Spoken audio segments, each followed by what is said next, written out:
Greetings, adventurers, and welcome back to the Den of the Drake. Other dragons hoard gold, while I hoard internet cringe. Whenever I play RPGs like Dungeons & Dragons, I like to sit back and think about how something as simple as some paper and dice can make you feel like you can be anyone or do anything. A lot like real life, most decisions that you make in-game are influenced by your own human desires, and not a cold and unfeeling line of code, which I think is pretty cool. However, much like in real life, there are consequences to being an annoying and disruptive dickhead. Just because you can make a lol random tabaxi bard who's addicted to cheese, or a hyper-edgy dark elf who works alone, doesn't mean you should. It's not quirky, it's not funny, it's fucking insufferable. The DM has taken time that could have been spent doing other things to try and build a world for their friends to enjoy. All the other players are excited to roleplay with their own team of characters, and everyone is excited to create a fun and unique story together. Creating a character whose sole purpose is to disrupt the game is the adult equivalent of a kid kicking over another kid's sandcastle. Only this time it's more pathetic because you think people will like you for it. As many of you longtime listeners are aware, splitting multi-part stories into multiple videos isn't really my thing. Now, it's been a while since I've covered a good saga, and I figured that you're all due for another. The saga I have for you today stars a player whose knack for making quirky characters catapults one of the most patient DMs I have ever seen well past their breaking points. Now, without any further delay, let's go ahead and dive right into this horrifying 6-part saga. Enjoy. This story comes from user International Sun 445 and is titled Forever DM of Over a Decade tells a collection of tales about the only player they've ever banned from their table. Okay, so I don't ever use Reddit. In fact, this is one of my only posts on the platform. I'm posting only because, having been a fan of the subreddit for a while, I had to get this out of my system. I'm a longtime D&D fan. In fact, I've been a forever DM for over a decade, and I love it. I put a lot of work into my games, in trying to deliver an engaging and satisfying narrative to my players. And as a general rule, we have great campaigns and fun sessions. In my games, everyone knows what the table expectations are beforehand. Granted, our group has played together for years, and knows what type of games I tend to run. The game tends to run smoothly, keeping a decent pace and shying away from obvious game-halting behavior. But every rule has its exception. Since my very first game, one guy has been a reoccurring face in our group, and is the topic of this post. We will just call him CC. Nope, no, I am not going through the whole saga using an acronym to refer to our main character. Look, I got a quick PSA for all you RPG horror story writers out there. Stop using letters as the names of people in your stories. It's confusing and just makes it all seem less interesting than it really is. Plus, it's just really hard to read. I am hereby throwing the name CC out the window, and we're going to be referring to this guy as Calvin. Okay, back to the story. Calvin has a knack for disrupting games, and then swearing it's just what his character would do. Back then, though, I was naive to the that guy stereotype, and came in full of excitement with my first ever character for my first ever game.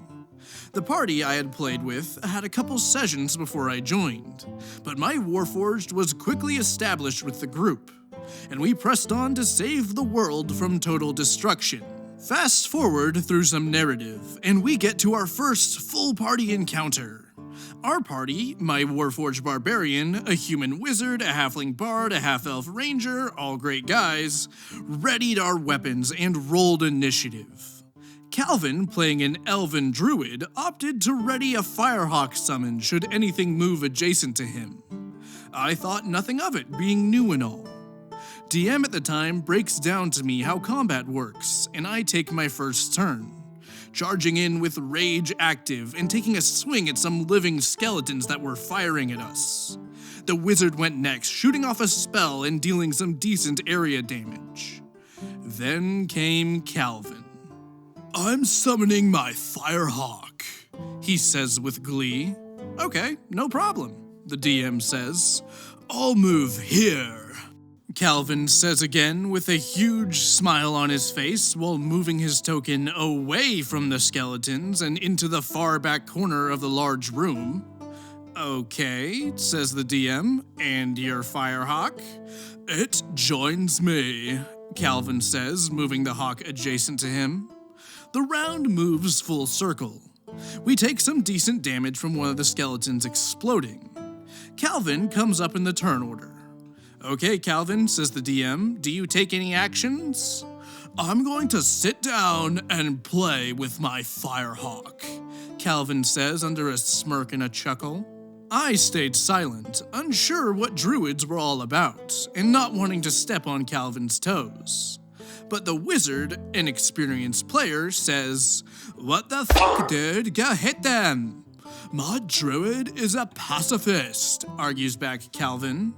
This was new info to all of us, as Calvin had never mentioned this before. "Well, hail then," Wizard says. "That's what the bard is for," Calvin fires back. There was a moment of quiet before the DM moved on to the next player.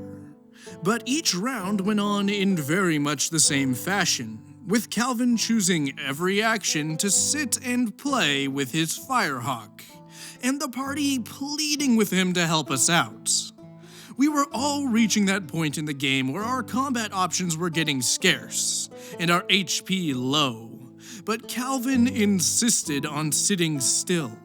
I wish I could say it got better, but Calvin's druid would avoid any sort of actual interaction. Every single encounter.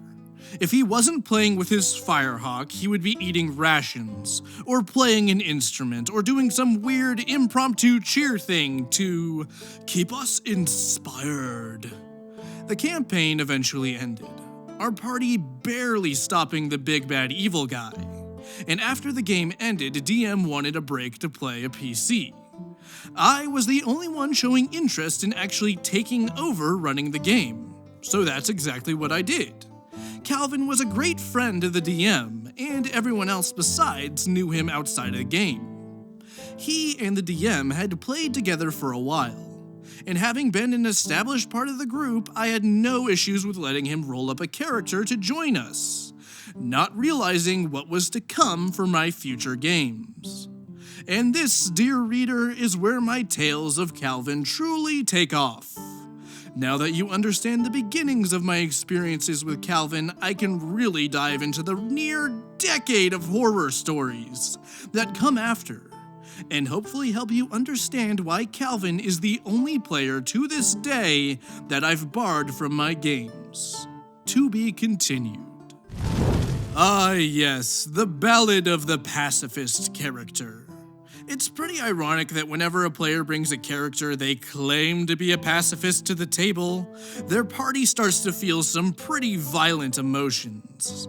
This is mostly because D&D is a team game that is built on 3 pillars, those being roleplay, exploration, and combat. If the teamwork doesn't work out too well in exploration or roleplay, the consequences aren't as dire or immediate as when teamwork falls apart in combat. Because that's when characters start dying. Voluntarily removing yourself from a combat situation like Calvin did here is basically saying, I'm gonna make the whole game harder for both myself and for you. Hope you're not too attached to your character, lol.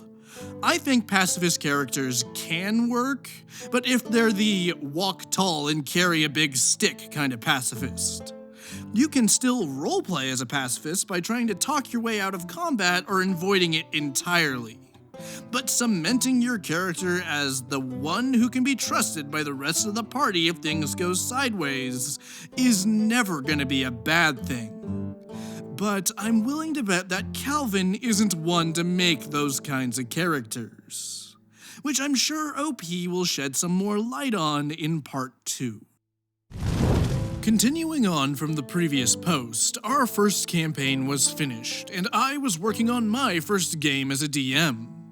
I was definitely that DM who way overprepared for the game. Having maps and calendars, holidays, moon charts, really I dumped a lot of my focus into this game. And I was excited to get it going, having seen our party finish a complete adventure successfully. I was running a Forgotten Realms-inspired homebrew, and had plans to take the party all the way through the 9 hells. And it started out super well. We had a drow fighter, a human rogue, a tiefling warlock, and Calvin's neutral evil half-orc barbarian. The party was largely using their wits to navigate what was looking like an evil PC adventure, but wasn't taking a murder hobo route to succeed. And it was a breath of fresh air for me coming off the back of our big heroic world-saving campaign that we had just finished a few weeks prior. The party had ended up inside the second tier of the 9 hells, equipped with a letter of passage from Asmodeus, and were seeking the Duke of the Plane of Hell they were currently on, so that they could proceed further. Nothing too crazy, I had time enough for crazy stuff, but I had wanted to get them down to the tougher levels first. However, when the party finally made it to the Duke's tower in the middle of the plain, they made a hiccup in the way of a bad persuasion attempt that they themselves had prompted. The Duke demanded to see their writ of travel, but the party didn't trust him with it, and wouldn't hand it over. It was looking tense, however, I'm a very narrative-focused DM, and wouldn't be so rash as to kill a party over a failed persuasion roll. The Duke would inevitably relent, not wanting to cross Asmodeus, but he was rightfully annoyed at the intruders into his domain and wanted to air that grievance. Calvin was having none of it. "If he's not gonna let us in, I'm gonna go into a rage and charge," Calvin proclaims. "Just hold on, man, we need to try and talk him down," replies the warlock. "Nah, man, my guy is impatient. He's not used to waiting on people telling him to do things, so he's just gonna go get it." Let me reiterate, at this point, I am not typically a PC killer. I know how attached players can be to a character, and I don't like to rob them of that sort of experience without a good reason. So I tell Calvin, "Look man, out of game, this dude is like a serious deal around this area. Do you need some background info on the 9 hells?" "Nope, I just need this asshole to back off," Calvin replies with that same smirk starting to come over his face. And that's when I realized that Calvin wasn't gonna drop this. Well, he stands his ground, demanding that you answer why you're here, and what Asmodeus would need with your kind, his hand outstretched for your letter. "I smack it away," he says as he scoops up a D20. The party sighed, I sighed. "You're actually smacking his hand, or did you mean that out of game?" "Nah, brah, I swat the hand out of my face." I couldn't possibly think of a way that this didn't result in some serious damage. More than any of the PCs could realistically spare in their predicament. The devil rolled initiative, Calvin rolled initiative, apparently unaware or uncaring as to what was about to happen, and what everyone else clearly saw coming. The Duke smacked Calvin into next week before demanding the party just go on their way and make sure they didn't intrude upon him any further. Calvin laughed, yelling, "What the fuck?" as I narrated past him.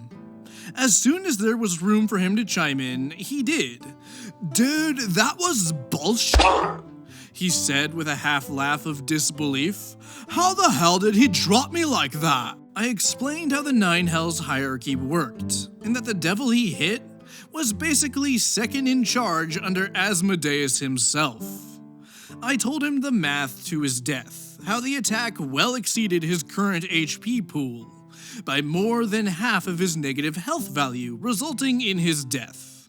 Calvin gave it a whatever while we finished the session, the party a little annoyed that they were put in such danger. We got him a new character made up, and I had a talk with him after about my want to really lean into a more serious game, and chalk this up to a misunderstanding. He agreed and took his new character sheet with him. However, this new character didn't hit the table then.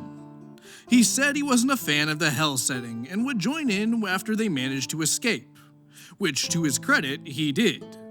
We welcomed the 4th PC because of how D&D encounter balancing tends to work out. But this wasn't the last time Calvin directly placed his party in harm's way. But that's a story for another time. To be continued. So normally it's my MO to be kind of a jerk to OPs. But if things went down exactly as OPs said they did, which is debatable because this is Reddit, then this was a pretty good move on OP's part. They made it perfectly clear that what Calvin was about to do was pretty dumb. And when it was time for Calvin to suffer the consequences of his actions, none of his party members had to share in his suffering. Too often I see scenarios like this result in a TPK because of the actions of only one player. And frankly, that's kind of a dick move. Obviously, it's shitty on the side of the player who got their party in trouble to begin with, but it's also kind of shitty on the part of the DM. OP handled themselves pretty well here, all things considered. For me personally, I would have made it even more painfully obvious that the devil was going to turn Calvin into a greasy, bloody smear by giving him the classic, "Are you sure?" line. But something tells me that Calvin wouldn't have been too receptive to that either. Good job, OP. Part 3. So from where we last left, as happens, life separated some of our players from our regular group. Graduation, college, jobs, etc., etc. I was hungry to get a game going, and I was working on another homebrew, inviting everyone that I knew who played or might want to play a game, including Calvin, who had finished our last campaign on a decent foot some years back. The campaign was centered around 9 masks that had to be found by the PCs to prevent an apocalyptic event.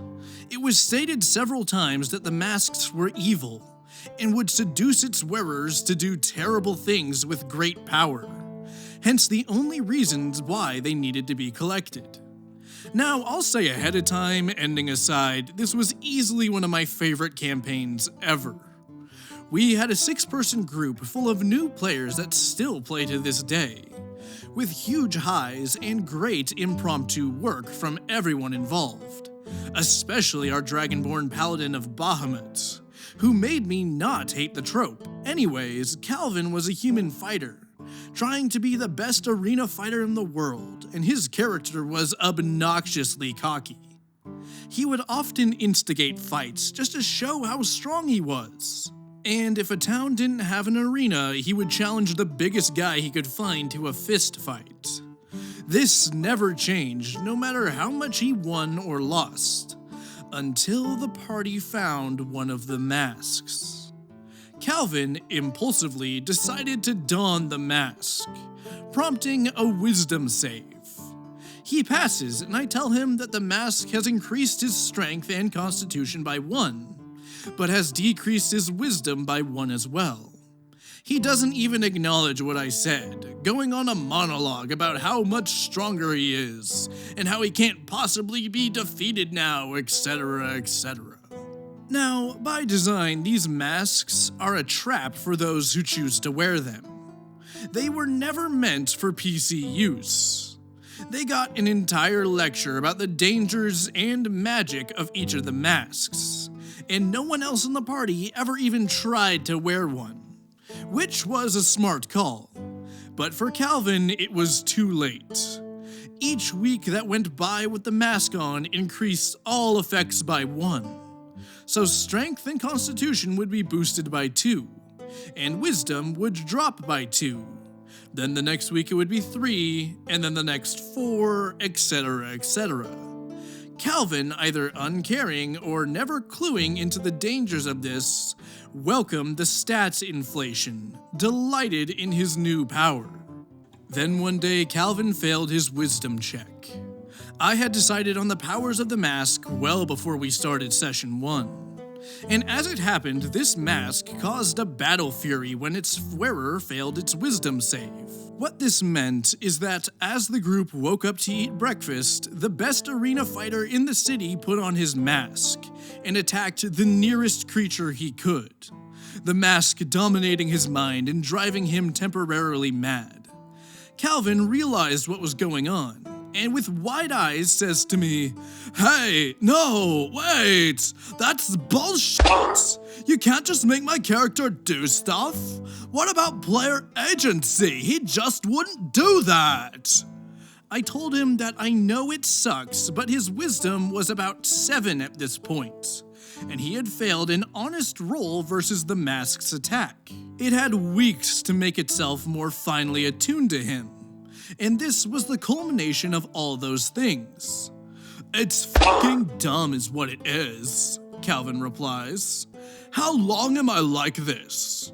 "Till the mask comes off or you're unable to act," I said. The party came up with a plan to get the mask off him before he dropped their cleric, and managed to calm him down. But I could tell that Calvin was annoyed out of game. And honestly, I did feel bad making him feel like I jerked control away from him. But I also knew that it was my job to adjudicate fairly, and his actions needed to bore consequences. I didn't realize how mad he was, though. That inside, Calvin was planning his biggest stunt yet, the Cantaloupe Incident. But I'll save that one for another post. To be continued. The Cantaloupe Incident? Okay, I don't like the way that sounds. Look, before I started this channel, I was quite the blissfully ignorant normie. But thanks to all you fuckers in the comments section, I am now genuinely afraid of what something called the Cantaloupe Incident could be. Before YouTube, a cantaloupe was just a fruit. But now that I exist as an internet entity, I've learned that it could mean so many other horrible things, and I just want to go back to my state of blissful ignorance. But I guess I'm just gonna have to grit my teeth and bear it for posterity's sake. Because I'm not a quitter, goddammit! Part 4. So, as I said in the previous post, Calvin and I had some small friction about a wisdom save, and his character raging out. I had thought we had smoothed everything over, and were now cool with one another, having explained how I was handling things like cursed items more thoroughly. The campaign was one where the heroes were setting out to collect a series of cursed masks across the world, and had come to a small volcanic island. The mask presumed to be inside the volcano itself. This led them down into a small cave system that looked more like some sacred site the further in they went.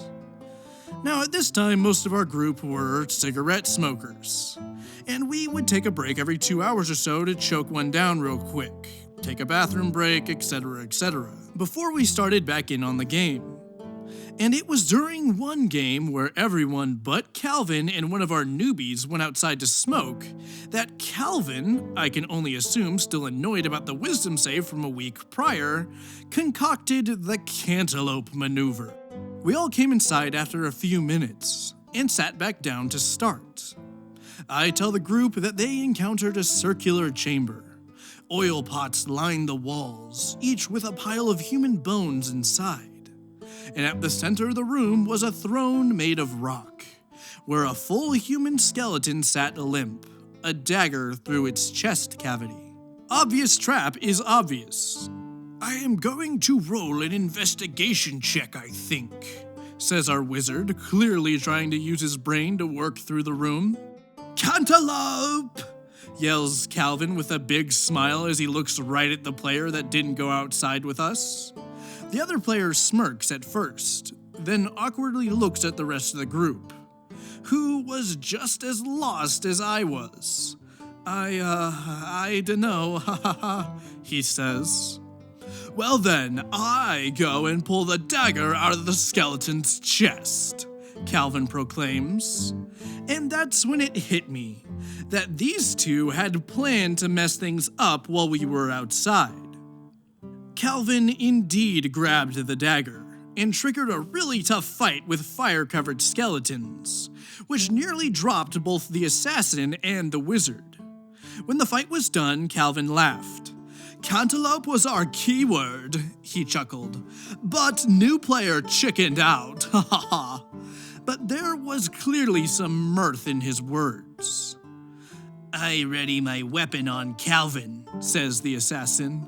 Wait, what the fuck? Calvin says. My drow is tired of your dead weight in our party. You nearly got 2 of us killed by being careless. Now raise your arms or I'll cut you where you stand, the assassin replied. Calvin looked at me, then the newbie, then the wizard. The wizard, also mad that he came so close to death, summoned a wall at the mouth of the cavern, trapping Calvin. For once, he didn't have anything to say. Whatever, dude, I was just trying to have some fun. Sheesh. The assassin then rolled to hit, amplifying his damage as much as he could. It wasn't hard for him to cut Calvin down, and I can't lie, I found it amusing that the party was holding him accountable for a change. Calvin slammed his character sheet down and got his stuff together, telling us he may as well not play if he didn't get to have fun. We all said it ruined the fun for us, having someone purposefully activating traps and putting them in danger like that. For those wondering why this was tolerated so long, you've got to understand that outside of D&D, Calvin didn't take games this way. We all played Magic the Gathering together, World of Warcraft, board games, etc., etc. And we always had a fun competitive way about us, even Calvin. And I think this is part of why I kept him around for so long. Well, that, and not knowing too many players at the time. But anyways, this was the last game we played of this 3-year-long campaign. I guess we all just lost the immersion or something too hard to keep going. As I said in my previous post, I found this, in hindsight, to be one of my favorite campaigns. However, there were other games to play, and more messes for Calvin to get us all into. But those are stories for another post. To be continued. Oh, thank God the cantaloupe didn't end up being the living nightmare I thought it was gonna be. So, based on past actions, Calvin's behavior here is nothing if not predictable. It's kinda like when you aren't signed into YouTube and you click on the home page. You know you're gonna see SSS Sniper Wolf and Mr. Beast, making this stupid fucking face in the thumbnails of their newest React videos. I mean, seriously, try it. Sign out of your profile and click on YouTube's homepage and you'll see exactly what I'm talking about. I have no idea why it's always these two, or how they can keep reusing what's practically the same thumbnail over and over and still get away with it, or why the algorithm has such a hard-on for their stuff because it's literally just them stealing TikToks and adding worthless and vapid commentary that makes my body and brain react as violently as if I had just drank a whole bottle of drain cleaner. Whew, boy, kinda lost my cool there, didn't I? Anyway, back on topic. While I feel as if Calvin's actions were to be expected, this time, his actions were calculated. Calvin has now transitioned from dumbass to premeditated dumbass. Like before, his actions were somewhat forgivable, because it could have just been somehow written off as someone who just didn't know how to read a room. But now you know that he is actively trying to disrupt the games for his own entertainment. Ladies and gentlemen, this case of D&D manslaughter has just been bumped up to a case of D&D murder, and there is no going back from here. I moved out of state for a couple of years for school, coming back after a time to find a giant tabletop-sized hole in my life. Coming off the back of an H.P. Lovecraft binge, I assembled those of the old group still around the area for a game of Call of Cthulhu. I had only ever played the system once, and I had never GM'd it, so I opted to run a module. For those wondering why Calvin was brought back to play, let me provide some context. Calvin, at this point, was a friend outside of D&D that I had known for a decade at this point. We shared tons of mutual friends, and we saw each other almost weekly because of this, and he largely didn't have quite the blasé attitude with other stuff like he does in his tabletop games. And I guess I had kinda convinced myself that at some point, and maybe with a horror-style game like Call of Cthulhu, Calvin would decide to shake it up and try to finish a game. Nope. Calvin comes in with a Japanese character who works as a Yakuza in America trying to help the operations abroad, or something. I couldn't really tell you what his backstory was, because all that Calvin did was start off the bat with the most horrible stereotypical Asian accent that you can picture, and made sure that all the racist humor that would entail came with it. Calvin is one of those anime superfans with a borderline Japanese fetish, so this really took me by surprise when we got going.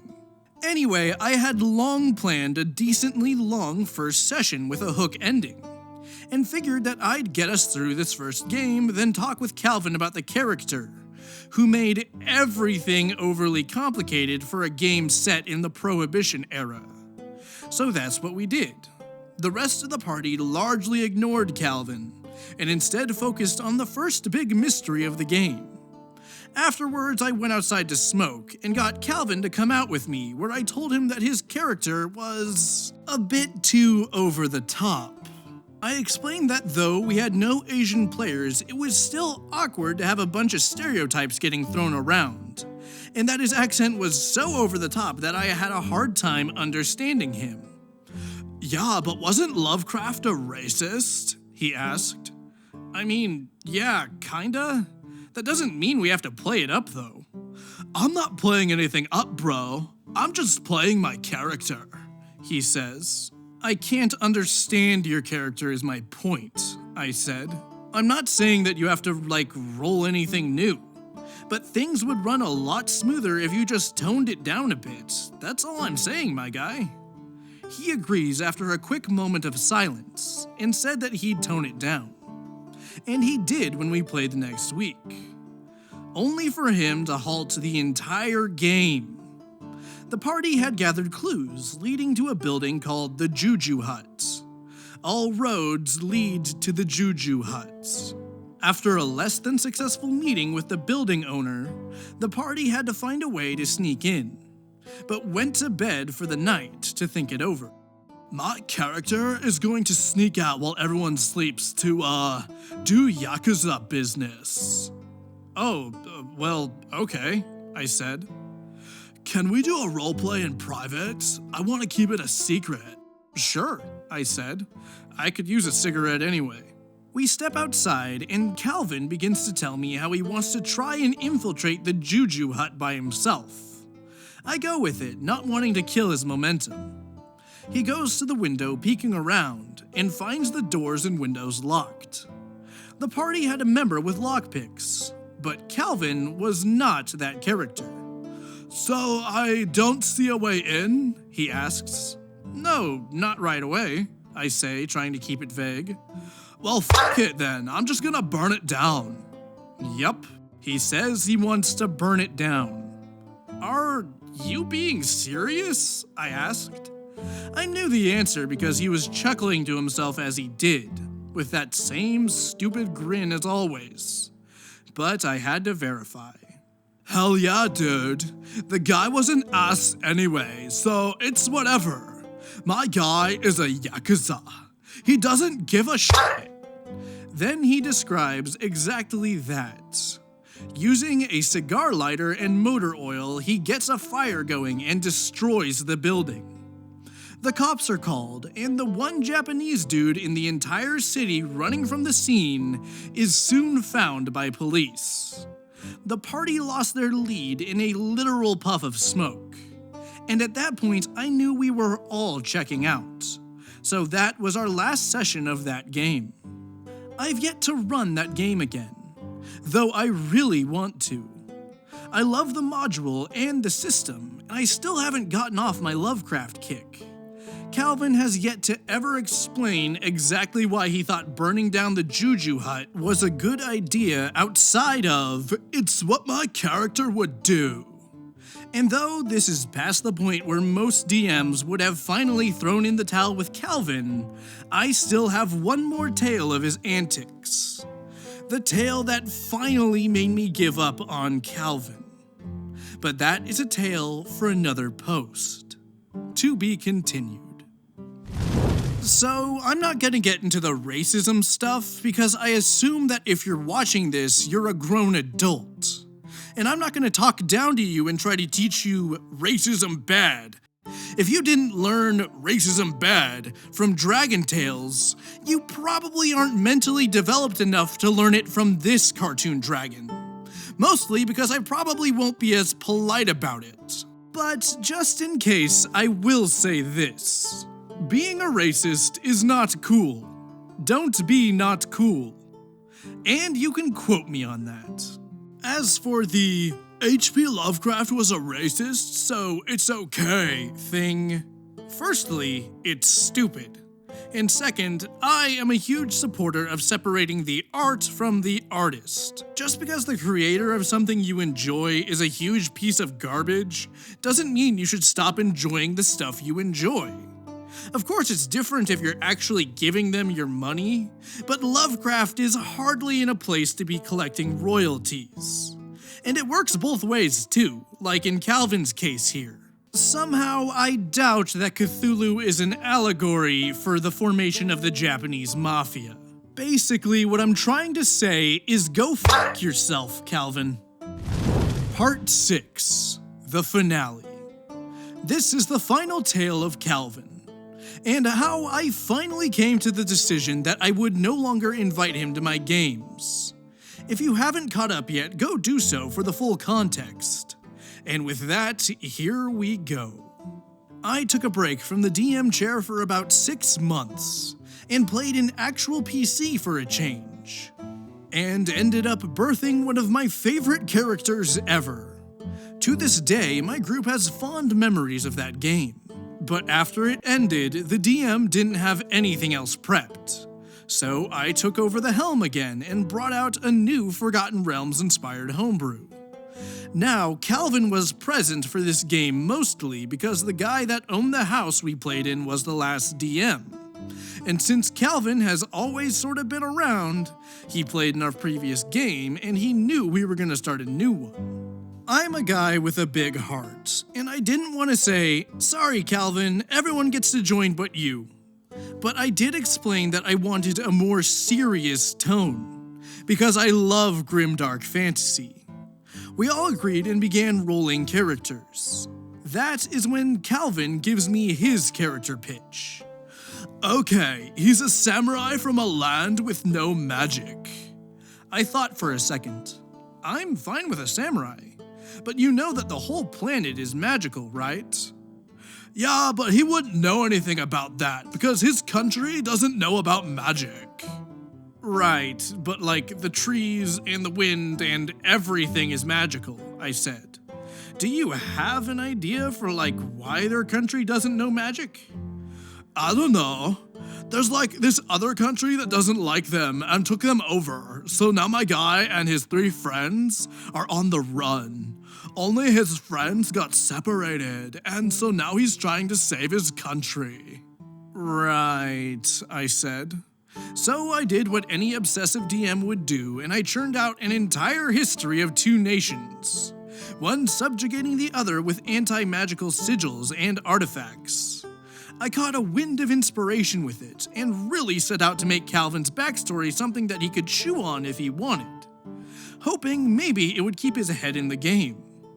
The plan was to make him a lycanthrope, something Calvin had often mentioned wanting to do, and let him lead his horde of werebears against the rival country to free his people. In hindsight, I should have known that giving Calvin the powers of a werebear was a doomed idea. The party had wound up in a time-forgotten dwarven settlement inside the mountain. They were wary of the foreigners, but were convinced to let them at least lodge for the night. That evening, Calvin decides his character needs to sneak out. "I need to bolster my werebear forces," he says. "So I'm gonna sneak into any house that I can get into." He passes his rolls and makes it into a bedroom, where a female dwarf is sleeping. "Okay," he says, "I'm gonna transform into my hybrid form, so that my head is a bear head," literally his words, "and bite her so she transforms into a werebear." "Are you sure?" I ask slowly so he can reconsider. "Yeah, man." "And where do you bite her?" "The neck, duh." Now, I'm not sure if Calvin knew that he was different from a vampire or not. Where the bite was didn't really matter. But regardless, he had a frickin' bear head.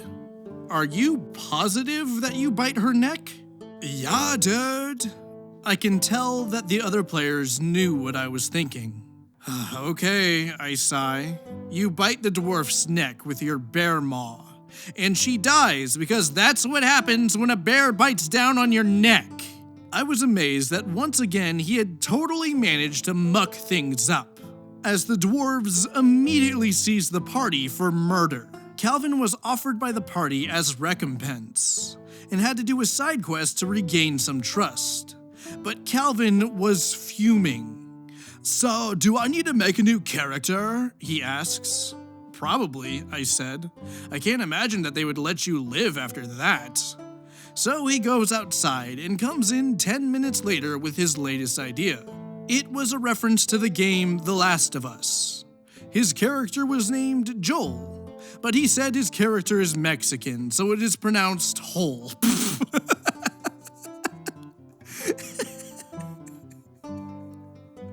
Hole. And it was pronounced Hole. And yup, it was a super stereotypical character and accent. But what really made me snap was when he said he was looking for clickers, in a Hispanic accent that intentionally made it sound like a certain N-word slur. That was the final inch that crossed the line. "Okay, you are not playing this character," I said. "What do you mean?" Calvin asks with an overly innocent tone. "You keep making these super racist characters, and now you're basically saying the N-word, and I'm not about it. It's not funny, it's not fun. It sucks having everything disrupted when the party tries to make any sort of headway. I'm just not doing it." "Dude, what the fuck ever? I'm just trying to have some fun and make a damn joke," he says. "It's fucking dumb that you made me kill the dwarf anyway. I just wanted to make her a werebear." I said, "I'm not doing it, dude. We are done for tonight." And I got my things and left for the evening to calm down. Our game ended that night and was never picked back up, largely because I checked out on my end. We didn't talk for a while. I was just too grossed out by his conduct to handle that. But we have many mutual friends, so contact was inevitable. I've seen Calvin plenty of times since then, and we still hang out cordially without much static. But I have never invited him to another game since. Moving to Roll20 has helped immensely with this, and I'm happy to say that our group just finished Ravenloft, after a steady 6-month slog, and we are now on our way through Icewind Dale. It's been super refreshing having a party that clicks with itself, and it's been refreshing to DM without Calvin. End of saga.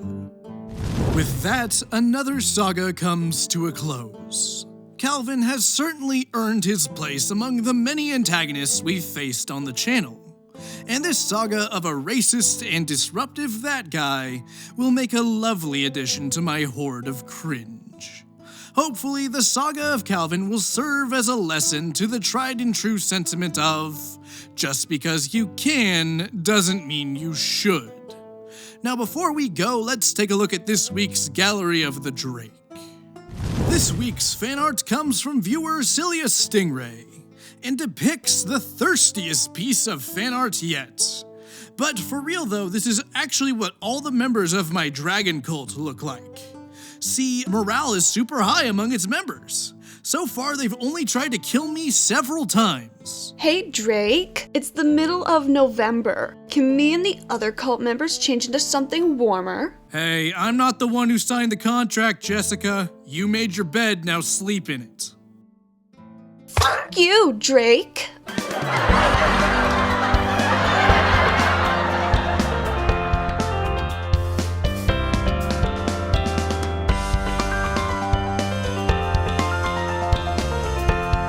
Thank you again, Cilia Stingray, for submitting your art. If you want to see your artwork featured in Gallery of the Drake, be sure to send it to the email in my About section. Fan art is my favorite part of doing YouTube, and it means the world to me that I can create content that inspires artists like you to create artwork like this.